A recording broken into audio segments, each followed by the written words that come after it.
आज है 18 फरवरी 2026 दिन बुधवार। आइए जानते हैं आज भारतीय बाजार की दिशा कैसी रह सकती है। कल बाजार बंद होने के बाद किन स्टॉक को लेकर बड़ी खबरें आई हैं जिन पर निवेशकों को नजर रखनी चाहिए। अगर आपको वीडियो अच्छी लगे तो इसको लाइक जरूर कर दीजिए। मंगलवार 17 फरवरी को वॉल स्ट्रीट हल्की तेजी के साथ बंद हुआ, जहां S&P 500, नैस्डैक और डाउ जोन्स तीनों में मामूली बढ़त देखने को मिली। लेकिन बाजार की चाल काफी मिक्स्ड रही और निवेशक AI के असर को लेकर अभी भी कंफ्यूज नजर आए। टेक्नोलॉजी सेक्टर खासकर सॉफ्टवेयर स्टॉक्स में भारी कमजोरी दिखी।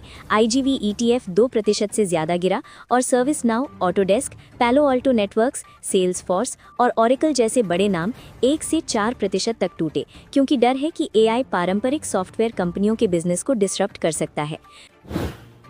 सॉफ्टवेयर से निकलकर निवेशकों ने फाइनेंशियल स्टॉक्स में पैसा लगाया, जिससे सिटी ग्रुप का शेयर करीब 2.6% ऊपर और JP मॉर्गन 1% से ज्यादा चढ़ा, यानी सेक्टर रोटेशन साफ दिखाई दे रहा है।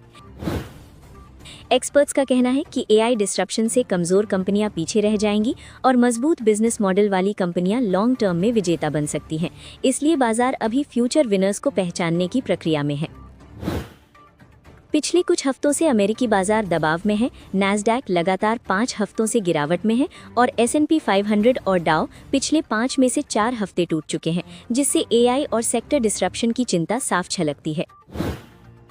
कमोडिटी और क्रिप्टो में बिटकॉइन करीब $67,500 के आसपास रहा, जबकि गोल्ड $4,900 से नीचे फिसल गया, क्योंकि निवेशकों ने मुनाफा बुक करना शुरू कर दिया है। आगे बाजार की नज़र US फेडरल रिजर्व के मिनट्स और PCE इन्फ्लेशन डेटा पर है, क्योंकि इनसे ब्याज दरों की दिशा साफ होगी और ग्लोबल मार्केट में बड़ा मूव आ सकता है।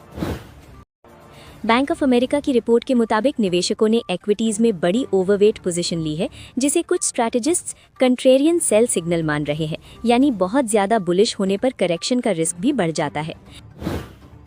इन्फोसिस ADR में हल्की तेजी देखने को मिली और शेयर करीब 0.20% बढ़कर ट्रेड करता दिखा। विप्रो ADR में गिरावट रही और शेयर करीब 2.14% टूटकर बंद हुआ, यानी IT सेक्टर में दबाव अभी भी नजर आ रहा है। HDFC बैंक ADR और ICICI बैंक ADR दोनों में मजबूती रही, जहां HDFC बैंक करीब 0.89% और ICICI बैंक करीब 1.05% की तेजी के साथ ट्रेड हुए, जिससे बैंकिंग सेक्टर में पॉजिटिव सेंटिमेंट दिखा। डॉक्टर रेड्डीज ADR में भी करीब 1.84% की बढ़त रही, जबकि मेक माई ट्रिप और रोडजेन के शेयरों में भी हल्की तेजी देखने को मिली। यात्रा ऑनलाइन ADR का शेयर करीब 6% टूट गया, जबकि रिलायंस इंडस्ट्रीज GDR में भी 1.5% की कमजोरी दर्ज की गई। मार्केट एक्सपर्ट्स का मानना है कि फिलहाल बाजार का ट्रेंड पॉजिटिव बना रह सकता है, खासकर अगर ग्लोबल मार्केट से अच्छे संकेत मिलते रहें और घरेलू सेक्टर्स में मजबूती दिखती रही। मोतीलाल ओसवाल के सिद्धार्थ खेमका के मुताबिक सेक्टोरल ग्रोथ और ग्लोबल सपोर्ट मिलकर बाजार को आगे भी सहारा दे सकते हैं। HDFC सिक्योरिटीज के नंदीश शाह ने बताया कि निफ्टी ने हाल ही में बने 25,630 से 25,752 के गैप को भर दिया है, जो टेक्निकली एक मजबूत संकेत माना जाता है। उनके अनुसार अगला बड़ा रेजिस्टेंस 26,000 के आसपास है, जबकि 25,570 और 25,372 के लेवल्स निकट अवधि में सपोर्ट का काम कर सकते हैं। सेंट्रम फिनसर्व के नीलेश जैन के मुताबिक निफ्टी करीब 25,700 के आसपास अपने 100 DMA के ऊपर बंद हुआ, लेकिन 25,750 के पास 50 DMA पर रेजिस्टेंस देखने को मिला। अगर इंडेक्स इस लेवल को मजबूती से पार करता है तो 26,000 की तरफ रास्ता खुल सकता है और सपोर्ट अब 25,600 के आसपास शिफ्ट हो गया है। एक्सपर्ट्स का ये भी कहना है कि अगर बाजार की वॉलेटिलिटी यानी उतार चढ़ाव थोड़ा कम होता है तो बुलिश सेंटिमेंट और मजबूत हो सकता है, जिससे धीरे धीरे ऊपर की तरफ स्टेबल मूवमेंट देखने को मिल सकती है। निफ्टी का पुट कॉल रेशियो यानी PCR 17 फरवरी को 1.12 पर पहुंच गया, जो ये दिखाता है कि बाजार में पुट ज्यादा बिक रहे हैं और ट्रेडर्स का मूड धीरे धीरे बुलिश साइड में शिफ्ट हो रहा है, यानी निवेशकों को ऊपर की तरफ मूव की उम्मीद है। इंडिया विक्स यानी डल का इंडेक्स करीब 4.93% गिरकर 12.67 पर आ गया, जिससे ये संकेत मिलता है कि बाजार में डर कम हो रहा है और बुल्स को राहत मिल रही है। लेकिन मजबूत तेजी के लिए विक्स का 12 से नीचे जाना अभी भी जरूरी माना जा रहा है। FIIs और DIIs दोनों ने खरीदारी की है। FIIs ने करीब 995 करोड़ रुपए और DIIs ने करीब 187 करोड़ रुपए की खरीदारी की, जिससे मार्केट को सपोर्ट मिला और रिकवरी देखने को मिली।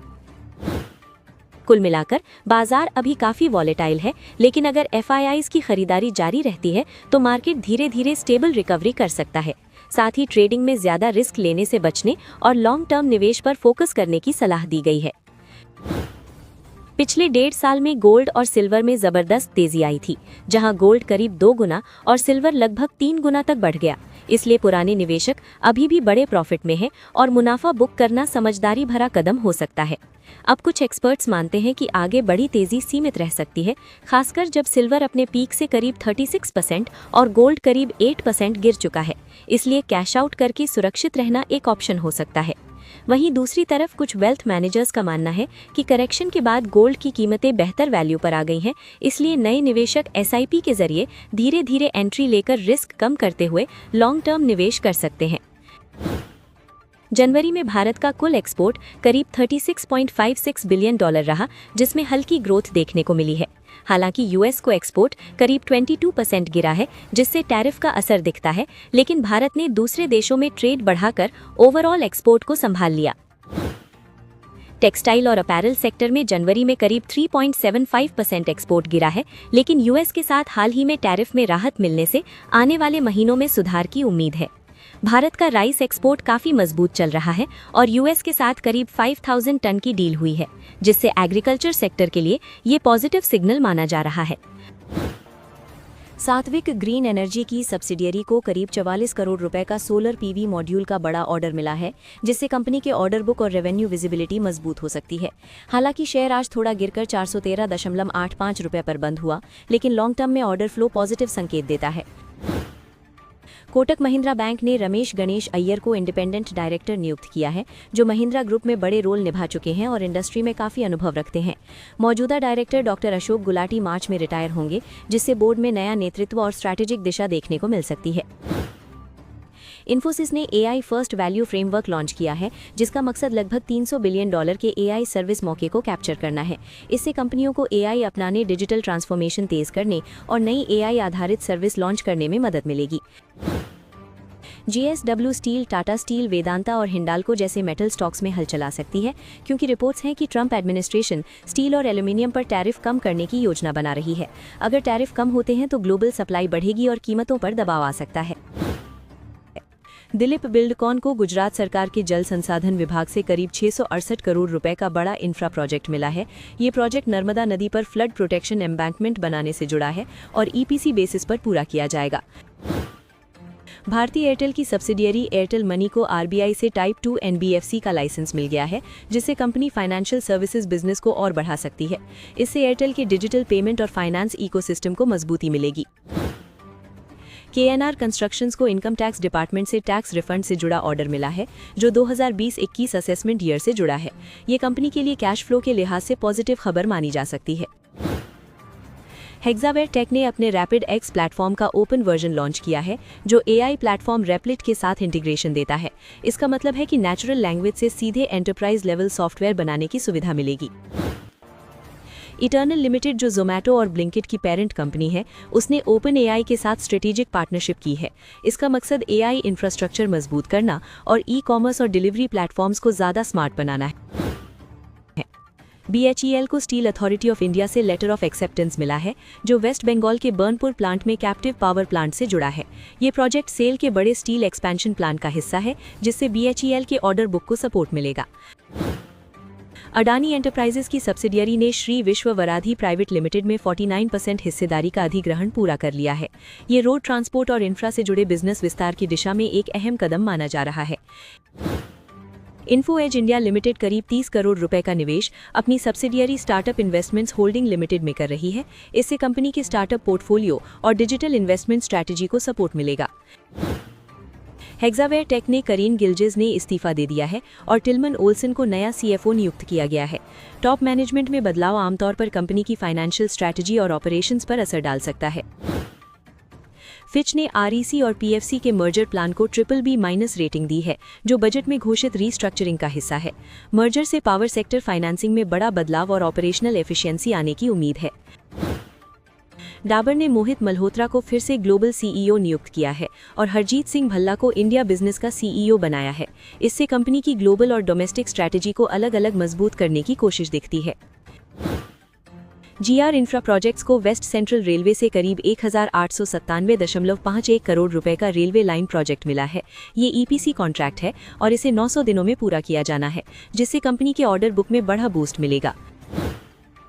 GPT इंफ्रा प्रोजेक्ट्स को उत्तर रेलवे से करीब 1201.36 करोड़ रुपए का rail cum road bridge project मिला है, जो वाराणसी में गंगा नदी पर बनेगा। ये प्रोजेक्ट RVNL के साथ जॉइंट वेंचर में पूरा किया जाएगा, जिसमें GPT की हिस्सेदारी 40% है। ICICI सिक्योरिटीज ने 3 स्टॉक्स पर खरीद की सलाह दी है, जिसमें अकूम्स ड्रग्स, अहलुवालिया कॉन्ट्रैक्ट्स और PTC इंडस्ट्रीज शामिल हैं। ब्रोकरेज के मुताबिक इन स्टॉक्स में 39% तक की पोटेंशियल तेजी देखने को मिल सकती है, जिससे निवेशकों का ध्यान इन शेयरों पर गया है।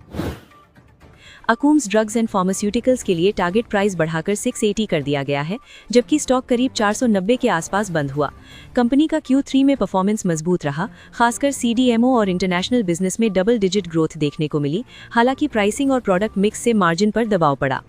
कंपनी के जाम्बिया JV से निकट भविष्य में सप्लाई शुरू होने की उम्मीद है, जिससे CY 26-27 में करीब $25 मिलियन सालाना रेवेन्यू आ सकता है।